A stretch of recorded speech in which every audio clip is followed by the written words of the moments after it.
Hello, I'm Bob the Bookerer and welcome back to my channel. Now today I really want to go back and look again at one of the past Booker Prize shortlists. Again, what a surprise, he never does that. Anyway, this year that I'm looking at this time is 1998. Now this was a year full of some really quite interesting books and also one that I think is worth looking at in a bit more detail just because the range of books is so strange and in some way is full of books that you wouldn't always necessarily think would be in a Booker shortlist. And it's also worth noticing right from the beginning, actually, that this is a shortlist that has only one woman on it. Now, this was unfortunately fairly common throughout the Booker Prize shortlist until fairly recently, actually. There are some years where you have a few more women, including, you've got 1991 where there were no women at all, but 1998 you've just got Beryl Bainbridge holding the fort for women's writing in the prize in the shortlist, and 5 male authors who are actually fairly big names as well in their own right in literature, and so I'm going to be going into a little bit more detail about them. Now let's start straight away with the winner of this year. Now 1998, Ian McEwan finally got a win. Ian McEwan, obviously a very well-known writer in the UK and beyond. He has written so many books that are big, popular books around the world. Many have been turned into films, such as Atonement. And in 1998, he won with Amsterdam. Now, I find this quite interesting myself personally, because of all the Ian McEwan books I've read, I do love Amsterdam. I think it's an incredibly strong novel, and I'm not surprised it won in many ways. But for me, I am surprised that this is his only win. You would have thought someone like Ian McEwan would also have won for maybe Amsterdam, or maybe for Amsterdam, that's what he won with.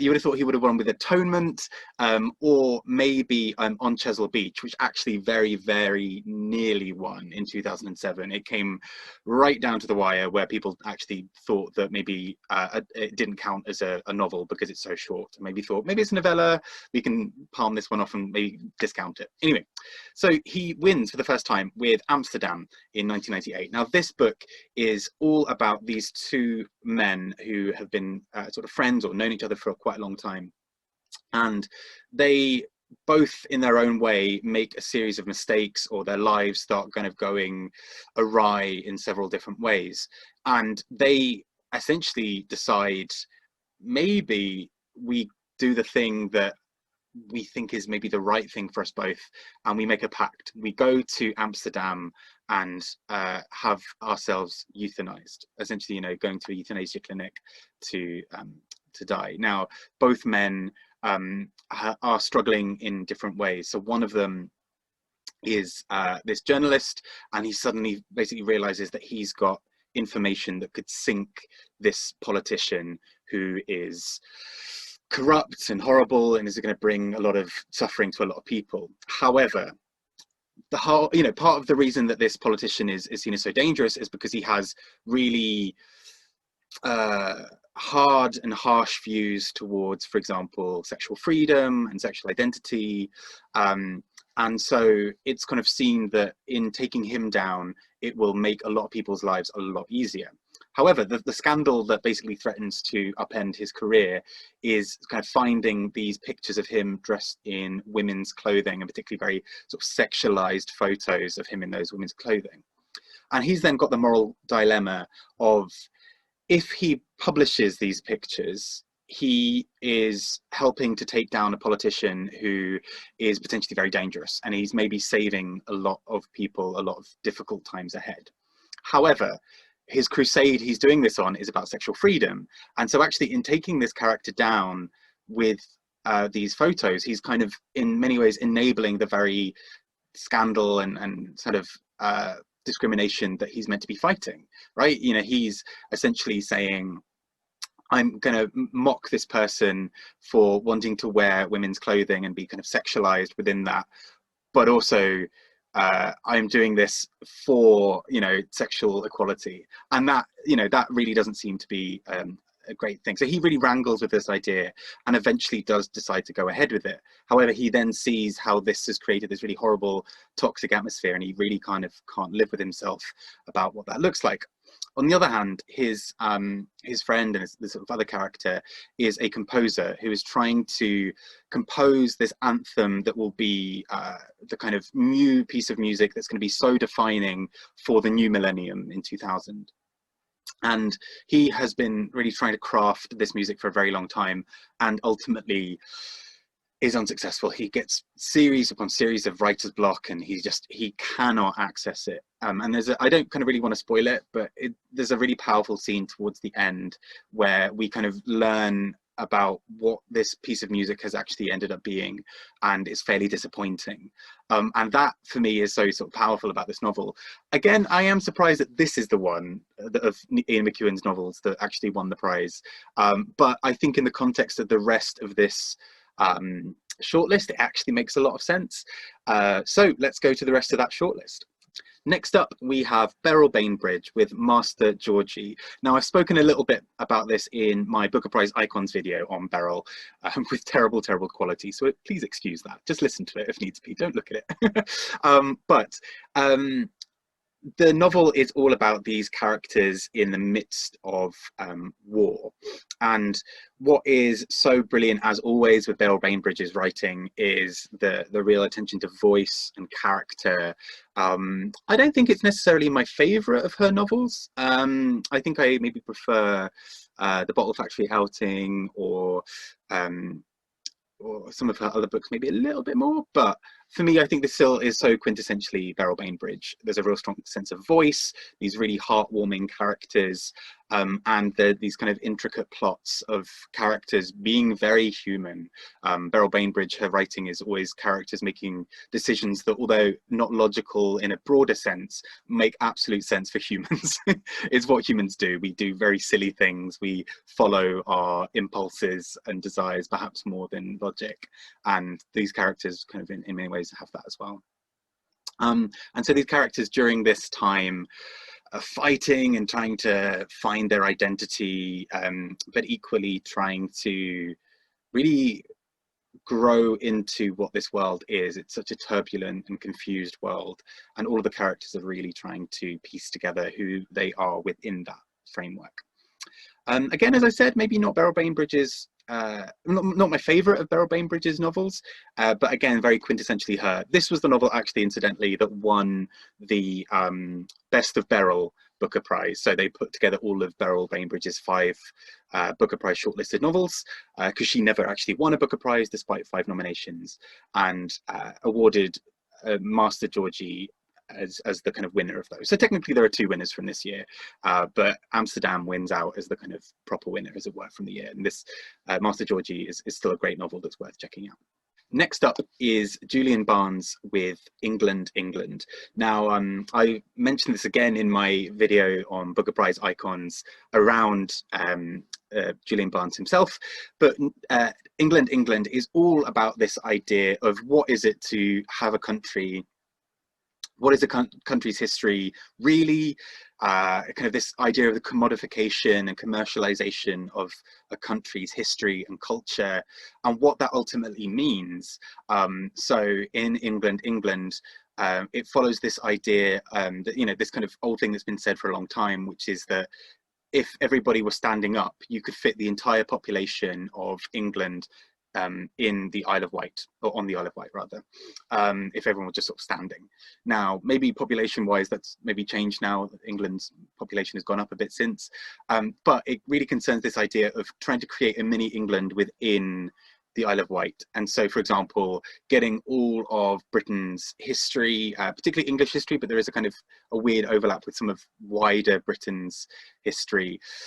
And then kind of trying to create these new myths, for example, getting all of these kind of English landmarks all together. So Tower of London next to Stonehenge, next to the Forth Bridge, next to whatever else, and getting that all to kind of sit side by side so that a tourist could go to England, England, on the Isle of Wight, and see everything in, you know, a couple of days, as opposed to traveling up and down the country to go to Stonehenge, to go to whatever else.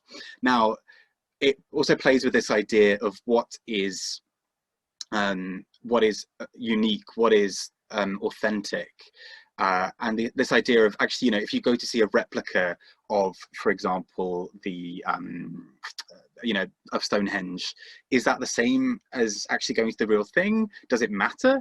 If you've still enjoyed it and still taken something away from it, is that a problem? And so I think that's something really interesting about this book, is it really explores that idea. Doesn't always maybe do it as much as I would like, or kind of in the way I'd like. You know, I love Julian Barnes's writing. This is maybe not my favorite of his, but again, I think is a novel that is well worth checking out.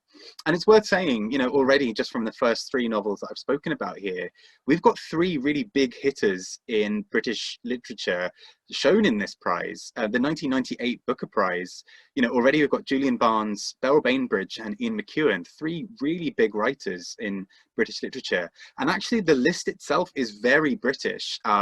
We'll come on to a bit more of them later, but it's weird actually looking at kind of more recent Booker Prize shortlists where you see a much bigger diversity of countries normally, but here maybe less so. And again, it's really interesting. But yes, 1998 saw England, England by Julian Barnes, an interesting and kind of quite fun novel, I think. Next up, we have Martin Booth with The Industry of Souls. Now, this book is very different in many ways from some of the ones that we're going to be talking about later and that we've already spoken about. This is about an English spy called Alexander Baylis, who is kind of caught in Russia, in the Soviet Union as it is at the time, and he is made to work in a gulag for a really long time. And the novel sort of shifts time zones, so it talks a little bit about when he was in the gulag, it talks a little bit about his life immediately afterwards, and then it comes back to present day, which is him as an 80-year-old man really trying to reckon with what he does next. Does he return to the UK? He hasn't been there in such a long time. He doesn't really feel like he has a place there, but he also, you know, he's created this new life for himself in this small village in Russia. But again, does he belong there? Is that really who he is? And he has to kind of contend with this. This novel is beautiful in so many ways. I kind of, any bits of it that I didn't necessarily like, I actually more attribute to me being quite lazy and a bad reader during that week. I was having a terrible reading week when I was trying to read this novel, and I read it really slowly over quite a number of days, and I think maybe I lost some of the magic as a result. But for example, when he's working in this gulag, he meets this really interesting set of characters.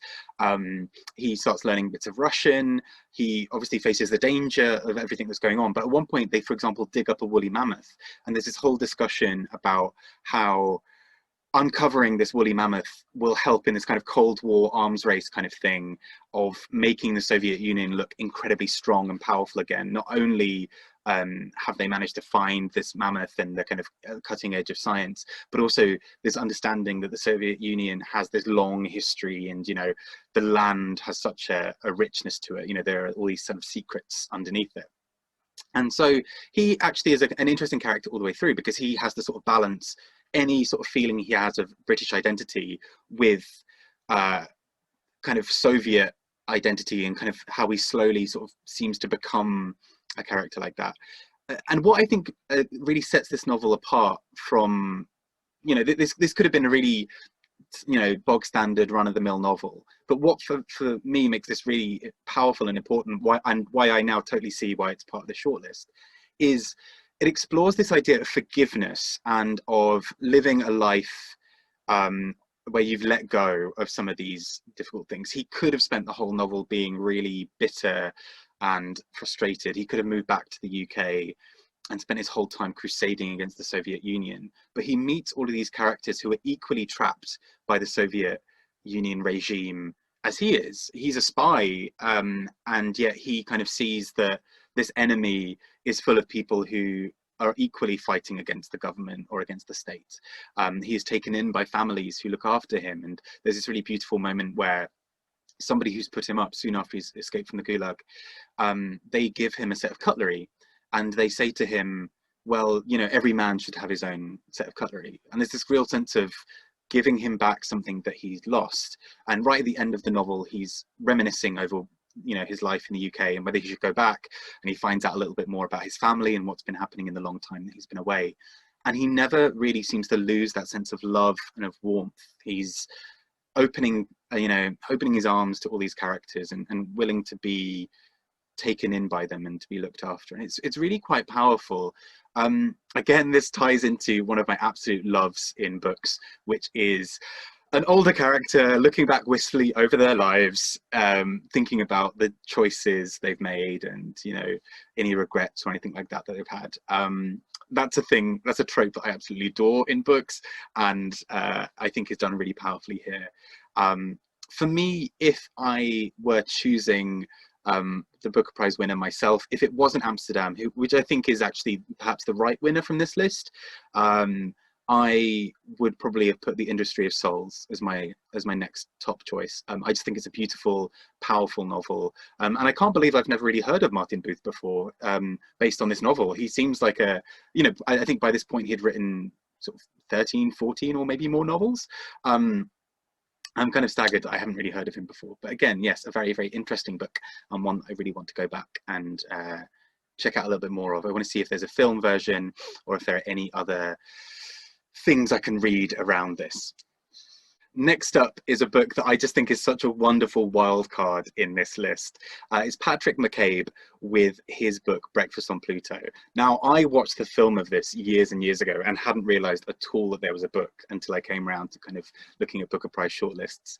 And I really enjoyed this book. It's so brilliant at what it does, I think. So you've got this character in the middle who's this very kind of dandy kind of character, very much the flaneur, like this really camp, fey, artistic, creative character who sort of swans around in their own kind of dramatic, extravagant world, you know, wanting like the finest furs and the kind of the chicest looks. And the kind of character is sort of looking for a sort of sugar daddy character or men to look after him or her. The kind of gender markers on the character are a bit kind of blurred through bits of it. But I think what I find really fun and enjoyable about this is just the silliness of it.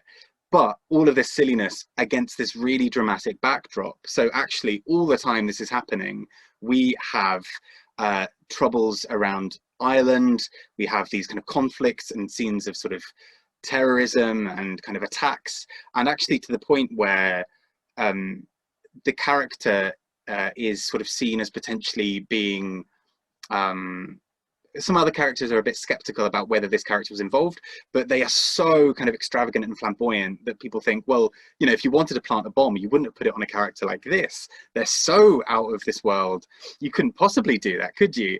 And that's what I think is really fun and enjoyable about this book, is it's really quick. You can zoom through it, but I think there's a lot more strength and power behind it than it seems at first notice, because actually, amongst all this fun and silliness and all of the chapters being these very like short, pithy statements, I think what's really powerful is there's such a dramatic backdrop to everything that's happening that you really appreciate this character more. They feel very much like a kind of Quentin Crisp character, of so extravagant and flamboyant with their own point of view, all amongst people who frankly couldn't care less and would probably have them destroyed if they could.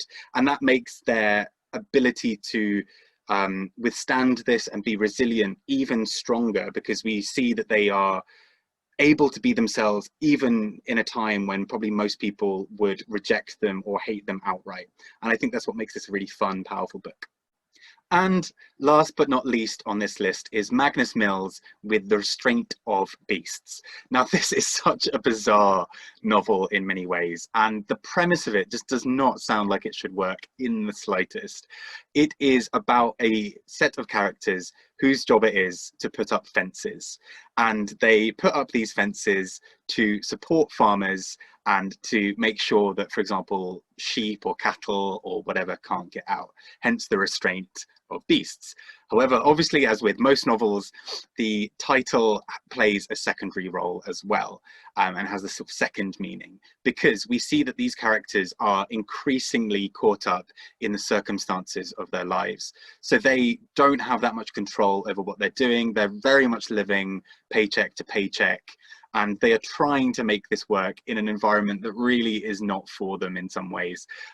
You know, they some of them are really ill-equipped for what it is that they're doing, and they they kind of go to the pub every night just to make themselves feel like it's all been worth it.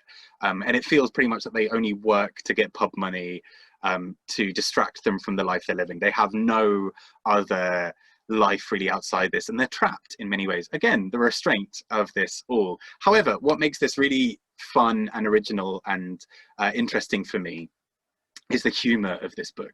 It's so silly and madcap. Characters die, and it is done with such a kind of insouciance and lack of care from the characters. So somebody dies sort of accidentally, and the characters are like, oh, that's unfortunate, let's hide the body. And that's so silly and so fun, and I really enjoy this.